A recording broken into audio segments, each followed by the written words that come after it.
વિદ્યાર્થી મિત્રો, મારી યુટ્યુબ ચેનલમાં તમારું હાર્દિક સ્વાગત છે।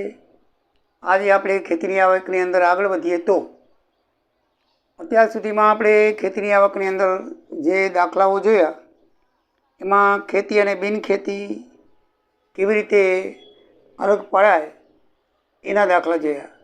હવે અંશતઃ ખેતી સિવાય બીજી જે તે આવક હતી, બીજી જે ખેતીની પેદાશો હતી જેવી કે રબર, ચા, કોફી, નર્સરીની આવક, તો એના ઉપર ખેતીની બિનખેતી કેવી રીતે થાય એ આપણે જોઈએ। આના સિવાય જે છે એ બિનખેતી ખેતીની અંદર આપણે ટેબલ નંબર 1નો ઉપયોગ કરી અને બંનેની આવક ભેગી કરીને કરતા, બરાબર છે।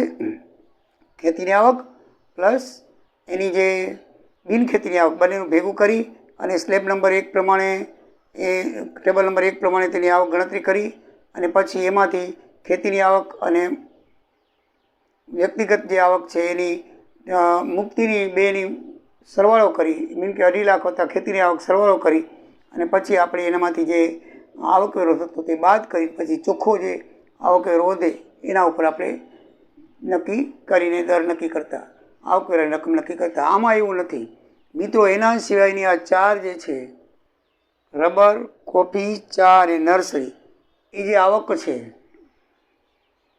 એ અમુક રૂલ્સ મુજબ સામે બધાના રૂલ્સ લખેલા છે, એ રૂલ્સ લખવા ફરજિયાત છે, બરાબર છે। કે કયા રૂલ્સ મુજબ એ આ રબર છે એ 7A રૂલ્સ મુજબ આવકવેરાની ખેતીની આવક અને બિનખેતીની આવક નક્કી કરવામાં આવે છે। કોફી છે એ રૂલ 7B1 પ્રમાણે બિનખેતીની ખેતીની આવક નક્કી કરવામાં આવે છે। ચા છે એમાં રૂલ્સ 8 પ્રમાણે નક્કી કરવામાં આવે છે। અને નર્સરીમાં છોડ ઉગાડીને તેના વેચાણમાંથી મળતી આવક એક કોર્ટનો, સુપ્રીમ કોર્ટનો જે ચુકાદો છે, એક બાજુ CIT અને બીજી બાજુ સામે સુંદરિયા નામની વ્યક્તિ છે એની નર્સરીનો કેસ હતો, એ કેસના ફાઇનલ જે એનું પરિણામ આવ્યું, જજમેન્ટ આવ્યું, એ જજમેન્ટના આધારે એમાં આપણે એની ગણતરી કરવાની છે, બરાબર છે ને। ફાઇનલ જજમેન્ટ હોય કોર્ટનું, કાં તો કે રૂલ્સ પ્રમાણે થાય આવકવેરાના ધારા કાયદા પ્રમાણે, કાં તો જે કમિટી જે છે એ નક્કી કરે અથવા તો કોર્ટ નક્કી કરે, 3 રીતથી આવકવેરાની રીત નક્કી થાય, આપણે આગળ જોઈ ગયા, બરાબર છે। તો આ બધા રૂલ્સ છે એ રૂલ્સ મુજબ કરવાની થાય અથવા તો કોર્ટ કહે તો કોર્ટ પ્રમાણે નક્કી કરવાનું થાય, બરાબર છે। તો આપણે જોઈએ તો એક ટોની નામના વ્યક્તિ છે એને રબર, ચા અને કોફી એ બધાની ખેતી કરે છે, સાથે છોડ ઉગાડીને નર્સરીમાં પણ એનું વેચાણ કરે છે, એટલે 4 જાતના ધંધા કરે છે, 1, 2, 3 અને 4। તો એટલે આ 4માંથી તમને કોઈ પણ એક આવે કે બધા તમને આવડી જાય માટે સંયુક્ત ઉદાહરણ છે, 5મું બહુ અગત્યનું છે, એ ઉદાહરણ ઉપરથી તમને કેવી રીતે ખેતીની આવક ગણાય। આની અંદર કોઈ સ્લેબ નથી મિત્રો, કોઈ આવકની મર્યાદા નથી, કાંઈ નથી, એમાં રૂલ્સ પ્રમાણે કીધેલું છે। દાખલા તરીકે રબર છે તો રબર્સમાં એની અંદર તમને રબરની અંદર તમે રૂલ્સ 7A મુજબ ખેતીની આવક 65% ગણવી અને બિનખેતીની આવક 35% ગણવી, બસ। તો દાખલાની અંદર રબરની આવક 5 લાખ દર્શાવેલી છે, દાખલાની રકમમાં 5 લાખ દર્શાવેલી છે, તો 5 લાખના 65% તમારે ખેતીની આવક ગણવાની, અને તમે 65% કરી નાખો એટલે 3,25,000 તમારો જવાબ આવી જાય, એકદમ ઇઝી ને સરળ। જુઓ આ થઈ તમારી ખેતીની આવક કેટલી, તો 65%, બરાબર છે। બિનખેતીની આવક 35%, તો 5 લાખના 35%, 5 લાખના 35%, 1,75,000, આ તમારો જવાબ મિત્રો, એકદમ ઇઝી। તમને પૂછવામાં આવ્યું કે ભાઈ રબરનું વેચાણ એક વ્યક્તિને આટલું છે તો તેના ઉપર ખેતીની આવક અને બિનખેતીની આવક કેટલી, તો રૂલ્સ 7A મુજબ ખેતીની આવક તમારે હંમેશા 65% લેખવાની અને બિનખેતીની આવક 35% લેખવાની, બસ। એમાં ટેબલ બેબલ કાંઈ નહીં, આવક મર્યાદા કાંઈ નહીં, જેટલું વેચાણ થયું હોય એના 65% ખેતીની આવક અને 35% બિનખેતીની આવક તમારે લેખવાની છે। આના ઉપર તમારે કરવેરો ભરવાનો થાય, સમજાઈ ગયું મિત્રો। તો એકદમ ઇઝી ને સરળ છે, તમારે આ દર યાદ રાખવા પડશે, બરાબર, બાકી કાંઈ છે નહીં। પછી કોફીની આવક રકમમાં લખેલી છે 3,50,000. કેટલી લખેલી છે? 3,50,000. 3,50,000. તેમાં રૂલ્સ 7B1 મુજબ 75% તમારે ખેતીની આવક લખવાની, પોણા ભાગની. બાકીનો પા ભાગ વધ્યો 25%, એ તમારે બિનખેતી લખવાની. શું લખવાની? બિનખેતી. એકદમ ઇઝી અને સરળ. બરાબર છે? તો 2,62,500 કેટલી આવશે?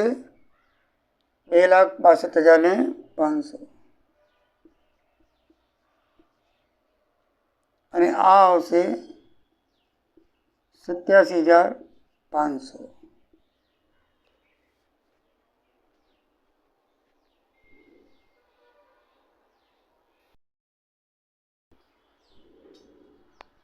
એટલે કોફી ઉગાડીને જો મૂળભૂત પ્રક્રિયા કર્યા પછી તેના વેચાણમાંથી આવક મેળવી હોય તો ખેતીની આવક તરીકે 75% ગણવામાં આવે છે. એટલે 75% 2,62,500 અને બિનખેતીની આવક તરીકે 25% 87,500 ગણવામાં આવે છે. રૂલ્સ નંબર 7B1 મુજબ. એનું પ્રમાણ છે 75-25. આનું પ્રમાણ છે 65-35. હવે ત્રીજી તમારી જે આવક છે, ચા ઉગાડીને તેનું ઉત્પાદન કર્યા પછી તેના વેચાણમાંથી મળતી આવક, તો એમાં દાખલાની અંદર 7 લાખ જણાવેલા છે. ચાના ઉત્પાદનમાં કેટલા લાખ જણાવેલ છે? 7 લાખ રૂપિયા. તો 7 લાખમાં એનું પ્રમાણ છે 60-40 નો. મિત્રો, ખેતીની આવક જે છે 60-40 છે. મેં તમને આગળ લખાવી દીધેલું છે, એટલે દાખલાની અંદર ફરીથી લખાવતો નથી. એટલે 60 અને 40, એટલે 60% છે ખેતીની આવક ગણવામાં આવશે અને 40% છે એ બિનખેતીની આવક ગણવામાં આવશે, રૂલ્સ નંબર 8 મુજબ. બરાબર છે મિત્રો? તો આ ત્રણની અંદર તમારે ટકાવારી યાદ રાખવી પડશે. રબરમાં 65-35, કોફીની અંદર 75-25 અને ચાની અંદર 60-40 તમારે યાદ રાખવું પડશે. બરાબર મિત્રો? આમાં કોઈ જાતનો સ્લેબ હોતો નથી. બરાબર? કોઈ જાતનું ટેબલ નથી, કોઈ જાતની આવકના આ મર્યાદા નથી. જે તમારી આવક થઈ હોય આ ત્રણની અંદર, એ આવકના જે રબર હોય તો 65-35, કોફી હોય તો 75-25 અને ચા હોય તો 60-40 પ્રમાણે ગણતરી કરી ખેતી અને બિનખેતીની આવક તમે મિત્રો ગણી શકો છો. એકદમ ઇઝી છે. તમારે ટકાવારી ખાલી યાદ રાખવાની છે. નંબર 4, નર્સરીમાંથી છોડ ઉગાડીને તેના વેચાણમાંથી મળતી આવક તો એકદમ ફ્રી છે. એની અંદર બિનખેતીની આવક નથી. ટોટલ નો ઇન્કમ ટેક્સ. શા માટે? તો CIT એટલે સરકારી સંસ્થા અને એક સુંદરિયા નામના વ્યક્તિ સાથે, જે સરકારી સંસ્થા સાથે કેસ હાઈકોર્ટમાં દાખલ થયેલો, સુપ્રીમ કોર્ટમાં, તો એના ચુકાદા પ્રમાણે, જજમેન્ટ પ્રમાણે નર્સરીની અંદર ટોટલી પ્રક્રિયા ખેતીની પ્રક્રિયા મુજબ થાય છે. આપણે અગાઉ ખેતીની આવક કોની ગણાય એની અંદર વ્યાખ્યા ગણી હતી કે ખેતીની પ્રક્રિયા એટલે કે બીજ જમીન ખેડવી, બીજ વાવવું, પછી ઉગાડવું, પાણી પાવું, ખાતર પાવું, કાપણી કરવી, લણણી કરવી, બધું કરીને બજારની અંદર માલ ઘઉં કે જુવાર બાજરો કાઢીને કોથળા ભરીને બજારની અંદર લઈ જવાની પ્રક્રિયા પ્રમાણે એ સંપૂર્ણ પ્રક્રિયા ખેતીની આવક ગણવામાં, ખેતીની પ્રોસિજર કહેવામાં આવે છે. અને એ પ્રોસિજર પ્રમાણે જે તમે પેદાશ વેચી હોય તો એ તમને સંપૂર્ણપણે 100% ખેતીની આવકમાંથી ફ્રી મળે છે. સંપૂર્ણપણે તમારી આવક ફ્રી. પણ એના સિવાય આપણે જો ખેતીની પેદાશ ઉપર કોઈ પણ અલગ પ્રક્રિયા કરી, સારી પ્રક્રિયા કરી, સારો માલ બનાવી તમે એને વેચો તો એ ખેતી અને બિનખેતીમાં તમારે પ્રોસિજર કરવી પડશે. ટકાવારી પ્રમાણે તમારે આટલી ખેતી લખવાની. ગવર્મેન્ટ એમ માને છે કે રબરની અંદર તમારી 65% પ્રક્રિયા 65% ખેતીની છે, બાકીની 35% તમારી બિનખેતી છે. તમે રબર છે એ ઝાડમાંથી લઈ તમે ડોલની અંદર જે આમ કાપો પાડીને કરો છો ત્યાં સુધી તમારી પ્રક્રિયા બરાબર ખેતીની જ કહેવાય. ઝાડ ઉગે તમે કાપો પાડો, લણણી કાપણી બધી એકદમ એ જ કહેવાય. બરાબર છે? તો એ તમે 65%, બાકી પછી તમે એને અંદર કેમિકલ કે કાંઈ મેળવીને સરસ બનાવીને વેચો છો તો એ 35% તમારી બિનખેતી કહેવાશે. એવી જ રીતે આ ચા અને કોફીની અંદર આપણે દરેક એના જે છે ચાના પત્તી આવે છે, બરાબર છે, પાછળ આવી સુંડલી બાંધી અને વ્યક્તિઓ, લેડીઝો કે જેન્ટ્સ જે છે એ એક છોડમાંથી પત્તી વેણીને પાછળ નાખતી. એ પત્તી ડાયરેક્ટ તમે વેચો તો તમે સંપૂર્ણપણે ફ્રી છે. પણ આપણે કંઈ ચા વેચાતી લઈને પત્તી આવતી નથી, જણા આવા નાનકડા દાણા આવે છે, તો એની અંદર પ્રોસિજર કરેલી હોય છે. બરાબર છે? એ પ્રોસિજર કરેલી છે એટલે ગવર્મેન્ટે નક્કી કર્યું કે ભાઈ તમારી 75% જે છે એ સંપૂર્ણપણે ખેતીની આવક ગણાશે, બાકી પ્રોસિજરની જે આવક છે 25% એ બિનખેતી લેખાશે. એના ઉપર તમારે આવકવેરો ભરવો પડે છે, કારણ કે તમે સારી પ્રક્રિયા કરીને વધારે કમાવો છો એટલે ઇન્કમ ટેક્સ ભરવો પડે. મિત્રો યાદ રાખજો, એવી રીતે કોફીમાં ચામાં બંનેમાં છે. બંનેમાં પ્રોસિજર કરીને કોફીની અંદર કેવી સરસ મજાની એમ ચોરસ બની ગઈ, જમીનમાંથી ચોરસા નાના નાના ટુકડા એવા ચોરસ ઉગતા નથી, બરાબર છે ને, એ ઝીણા ઝીણા દાણાઓ એ પતી જ ઉગે છે પાંદડા, એને એના ઉપર પ્રોસિજર કરાવીને પછી પ્રક્રિયા થાય છે. એટલા માટે ખેતીની બિનખેતી, એટલે આ ખેતીની બિનખેતી કેમ કરવામાં આવે છે મિત્રો, બરાબર સમજી લો કે જે કોઈ પણ ખેતીની પેદાશ હોય એ તમે ઉગાડીને સીધી આ ખેતીની પ્રમાણે પ્રક્રિયા છે કરીને વેચી નાખો તો તમને 100% ફ્રી. પણ તમે ઉગાડીને પછી તમે એના પર પ્રોસિજર કરીને વસ્તુ અંદર બીજી બનાવી, દાખલા શેરડી છે, બરાબર છે, તો તમે ખાંડ કે ગોળ બનાવો અથવા ચા કોફી આ જે આવક છે બધી રબરની એને તમે સારી રીતે બનાવીને બજારમાં વેચો તો એના ઉપર બીજી પણ પ્રક્રિયા તમે કરો છો. એટલે આવી બધી આવકોમાં ખેતી બિનખેતી હોય છે. સમજાઈ ગયું? પણ નર્સરીની અંદર તમારે ટોટલ આવક ફ્રી છે. આજે કેસના જજમેન્ટ આવ્યું એમાં સુપ્રીમ કોર્ટે કહ્યું કે ભાઈ નર્સરીની અંદર તો વ્યક્તિ છોડ ઉગાડે છે, તમે જુઓ છોડ ઉગાડવામાં જ આવે છે, છોડ ઉગાડે એને પાણી પાય એને ખાતર પાય અને ડાયરેક્ટ સીધો વેચી દે છે. એમાં કોઈ પણ જાતની પ્રક્રિયા કરતો નથી જે નર્સરીવાળો માણસ હોય છે, બરાબર, વેચનાર છે, એટલે 100% ફ્રી છે. એના ઉપર કોઈ જાતનો તમે કર લઈ શકશો નહીં. એટલા માટે 100% એ બિનખેતી ખેતીની આવક ગણાશે, ફ્રી થશે, એમાં કોઈ પણ બિનખેતી આવક થશે નહીં. તો મિત્રો ખેતીની આવક અને બિનખેતીની આવક તમે બરાબર રીતે સમજી ગયા હશો અને તમને બરાબર રીતે યાદ પણ આવી ગયો હશે. હવે ખેતીની આવક અને બિનખેતીની આવકની અંદર ઉદાહરણ નંબર 6 તમને આપેલું છે, પાન નંબર 46 ઉપર. એની અંદર તમને પરીક્ષાની અંદર પૂછાય છે કે ખેતીના હેતુ માટે આપેલ જમીનના ભાડા, બાકી ભાડા પરનું વ્યાજ જે છે, ભાડાનું વ્યાજ છે, ભાડું ફ્રી છે પણ ભાડાનું જે વ્યાજ છે એ તમને ખેતીની આવક ગણાતી નથી, કારણ કે એમાં કોઈ પણ એવી પ્રક્રિયા થતી નથી. ખેતીની જમીન હોય તો ઠીક છે, પણ આ તો બાકી ભાડા પરનું વ્યાજ છે. બાકી ભાડું એ ખેતીની આવક ગણાય પણ ભાડા પરનું વ્યાજ ખેતીની આવક ગણાતી નથી. એવી રીતે તમે ખેતીના હેતુ માટે જરૂરી ઢોરની ચરાઈ માટે વપરાતી જમીનની આવક મેળવી હોય, બરાબર છે, તો એ ખેતીની આવક ગણાશે, બરાબર છે. તમે અત્યારે ચોમાસું છે, તમારે ત્યાં ખેતરની અંદર લોટ ઘાસ ઉગી પડી, તમે ચરાઈ માટે રબારી કે ભરવાડને આપી દો, એની પાસેથી પૈસા લ્યો તો એ સંપૂર્ણપણે ખેતીની આવક ગણવામાં આવશે.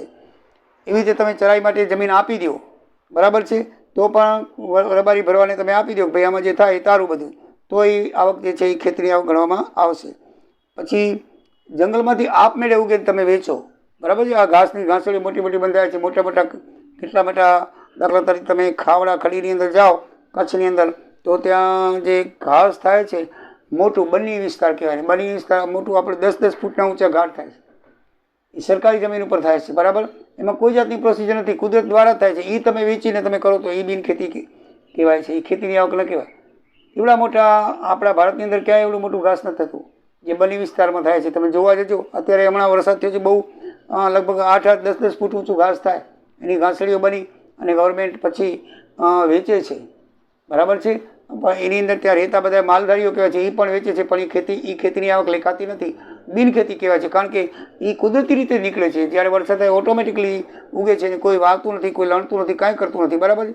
તો એવી જે આવક છે એ કેવી કહેવામાં આવે છે, તમે ડાયરેક્ટ ઉગેલી, ડાયરેક્ટ ઝાડમાંથી ઉગેલું હોય, ડાયરેક્ટ ઘાસ હોય, ડાયરેક્ટ ઝાડ ક્યાંય ઉગેલું હોય, તમે આવક કરો તો એ બિનખેતી કહેવાશે, ખેતીની આવક કહેવામાં આવશે નહીં. ધ્યાન રાખજો મિત્રો. પછી ખેતીના હેતુ માટે વપરાતી જમીનના ગીરો પર જે વ્યાજ આવે, કોઈ પણ વ્યાજ આવે એ બિનખેતી જ છે, સમજી લો. ખેતીની જમીન હોય કે એના માટે ઉપયોગમાં આવે, કોઈ પણ આમાં વ્યાજ હોય ને વ્યાજ વસ્તુ આવે એટલે બિનખેતી કરી નાખવાનું, બરાબર છે. પછી કોઈ ફાર્મ હોય અને એ ફાર્મ છે એ જે હદ છે મેં તમને દર્શાવેલી કે 2 કિલોમીટર 8 મીટર 10 કિલોમીટરની હદની અંદર આવેલું હોય તો એ ખેતી એ આવક કહેવાય, અને હદથી બહાર આવેલું હોય તો ખેતીની આવક કહેવાતી નથી, એટલું ધ્યાનમાં રાખજો. પછી ચાની કોફી, ચા કંપનીએ વીમો ઉતરાવ્યો, કોઈ પણ તમે વીમો ઉતરાવ્યામાં તો ચાનું નામ લખ્યું છે, ચા હોય, કોફી હોય, રબર હોય, XYZ, ઘઉં બાજરીના પણ ઉતરાવતા નથી, પણ માનો ઉતરાવેલા હોય તો દરેક વીમાની જે આવક છે તમને એના વીમા કંપની જે રકમ ચૂકવે તદ્દન ફ્રી છે, એટલે એ ખેતીની આવક તરીકે ગણવામાં આવશે, બરાબર. ધ્યાનમાં રાખજો, પૂછાય છે પરીક્ષામાં, બરાબર છે. પછી નર્સરીની આવક છે એ પણ ફ્રી છે, અત્યારે આપણે હમણાં જોયું, બરાબર છે. પછી ખેતીવાડી કામમાં રોકાયેલી પેઢીના ભાગીદારોને મળતો પગાર, મૂડી પર વ્યાજ, તો બરાબર છે, એ મૂડી પર વ્યાજ છે, એ પગાર છે, એ બધું ધંધાનું એક સાધન ગણાય છે, એટલે એ બધું છે એ ખેતીની આવક ગણવામાં આવે છે. બધું ભાગીદારી પેઢી હોય એના ઉપર ખેતીની ઉત્પાદન કરતી હોય અને એ પગાર ચૂકવતી હોય, બધું કરતી હોય અને ખેતીની આવક ડાયરેક્ટ વહેતી હોય તો એ તદ્દન ખેતીની આવક ગણવામાં આવે છે. બાકી જે મત્સ્ય ઉદ્યોગ છે, બતકા મરઘા ઉછેરવાના જે પોલ્ટ્રી કહેવામાં આવે છે, રોયલ્ટી છે, માખણ અને ચીઝ બનાવવાની જે આવક છે, પછી ફાર્મ હાઉસથી ઉપર તમે ટીવીનું મૂલ્યાંકન ફિલ્માંકન કરાવો, કોઈ ફિલ્મનું પણ આપણે ફિલ્માંકન કરાવો, પછી કોઈ ફસલ સ્ટોર ખોલીને તમે ચાર વેચો, બરાબર છે, તમે કાંઈ પણ વેચો તો એ બધી આવક છે એ બિન ખેતી ગણાય છે. એમાં ખેતીની કોઈ પણ પ્રોસિજર થતી નથી. તો મિત્રો એ 46મા પાના ઉપર બરાબર વાંચી દેજો, એના જવાબ પણ લખેલા છે. તો હવે આ રીતે આપણે ખેતીની આવક 14મો કોલમ પૂરું થાય છે. લાસ્ટ 15મું કર આયોજન અને પ્રકૃતિ અને તેનો વ્યાપ એ આપણે જોશું અને આ સ્વાધ્યાય એટલે કે બીજું પ્રકારનું વ્યાખ્યા પૂરું કરશું. બરાબર છે મિત્રો? તો આવજો. જય દ્વારિકાધીશ. તમારા મિત્રોને સબસ્ક્રાઈબ કરતા રહેજો અને ફોરવર્ડ કરતા રહેજો અને સબસ્ક્રાઈબ કરવાનું કહેતા રહેજો. બરાબર છે?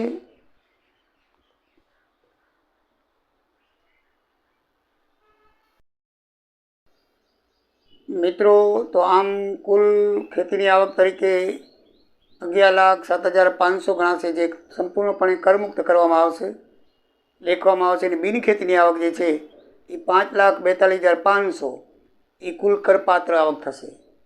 એટલે કરપાત્ર આવક થશે 5,42,500 અને કરમુક્ત થશે 11,07,500. તો મિત્રે આ રીતે એના 4 જાતના ધંધા છે. એ 4 ધંધાની ખેતીની આવક ટોટલ 11,07,500 એને મુક્ત મળશે અને એના ઉપર કરવેરો ભરવો પડશે નહીં. અને એને 5,42,500 ઉપર એને કરવેરો ભરવો પડશે. એ જે પ્રોસિજર કરવેરાની જે આપણે કરી હતી એ પ્રમાણે એની જો બીજી આવક ન હોય તો આ 5,42,500 એને ભરવા પડે, અને બીજી આવક હોય તો આ 5,42,500 ઉપર આપણે સ્લેબ પ્રમાણે આવક કરી અને જે રીતે આપણે અગાઉ ગણ્યા હતા એ રીતે આપણે કરવી પડે. બરાબર? પણ આમાં આપણે એને પૂછ્યું નથી. આપણે કીધું છે કે એની બિન ખેતીની આવક કેટલી, તો 5,42,500 એનો જવાબ આવશે.